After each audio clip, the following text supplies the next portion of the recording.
So one night, this guy comes home, and his entire house has been trashed, like someone broke in. And then all of a sudden, bam, an intruder grabs him from behind. And then another intruder pulls out a knife, and they force him to his knees. And that is when one of them pulls out a pew-pew, and he points it at the man's head, and he pulls the trigger.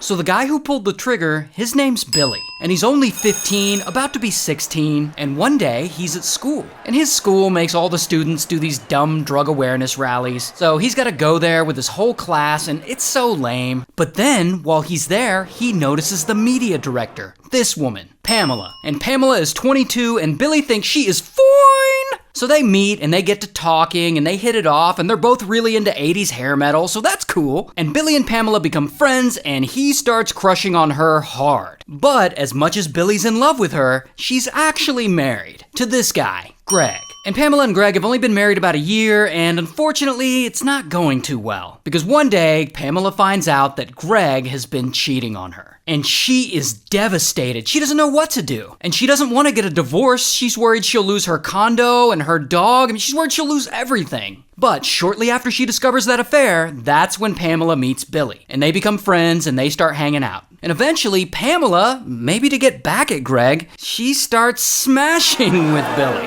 And then weeks later, this affair is still going on. And as they continue smashing, Pamela starts to get worried that Greg is gonna find out, and that then he'll divorce her and she'll lose everything. So then Pamela comes up with a plan to get rid of Greg for good. And with this plan, she goes to Billy, and she starts telling him that Greg has been abusive, and that she can't divorce him because then he'll get mad and retaliate. And most importantly, she says that she just wishes there was someone who could unalive him. And of course, Billy, who's very much in love, he hears this and he agrees to be that someone. Now, Billy, he isn't really a killer. And he has a lot of trouble bringing himself to do this. So he asks his friend Patrick to come along and help him. And then Patrick agrees, and Pamela lays down a plan. And she sets an actual date for the unaliving to happen. May 1st. So then, boom, May 1st comes along. And as planned, Billy and Patrick, they break into Greg and Pamela's condo. And then they trash the whole place to make it look like a robbery. And then they both wait there in the dark for Greg to come home.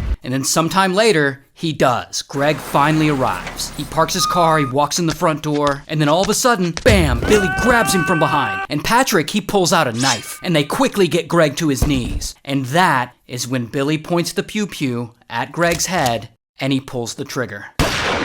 And later that night, Pamela gets home, and she finds Greg there on the floor, unalived. And she pretends to be surprised, and she calls police, and the police, they start investigating. And so then weeks go by, and police so far haven't made any arrests. Now, Billy and Patrick and their friends, they aren't very good at keeping secrets. So they start gossiping about it. And word gets around school, and soon enough, one of their classmates hits up police and tells them everything. So police bring in Billy and Patrick and they question them, and these poor guys, they immediately crack under pressure and they tell police the whole thing, including that Pamela was actually the mastermind behind the murder. So now police know that Pamela's involved, but they have to prove it. Otherwise, it's just Billy and Patrick's word against hers. Now, that classmate that had hit up police and snitched also mentioned the name of this girl, Cecilia. Cecilia is also 16, she goes to their school, and she's also Pamela's student intern, so she works with her. She also just happens to be Pamela's friend, because I guess 22-year-old Pamela just likes hanging out with high school students. But anyway, police find this out and they approach Cecilia and they scare her. And she breaks down and she admits that she low-key knew about this murder plot the whole time. And in exchange for immunity, she agrees to wear a wire to get a confession from Pamela. So Cecilia meets up with Pamela, and of course Pamela incriminates herself on tape, and so boom, they arrest her. Here's her mugshot. And also, while we're at it, here's Billy's mugshot. And of course, here's Patrick's mugshot. So Pamela ends up going to trial, she's found guilty, and she gets sentenced to life. While Billy, he cooperated and he gets sentenced to 40 years. And he only did 25 and he's out now. Well, Patrick also cooperated and he also got 40 years. And he also only did 25 and he's out now. So,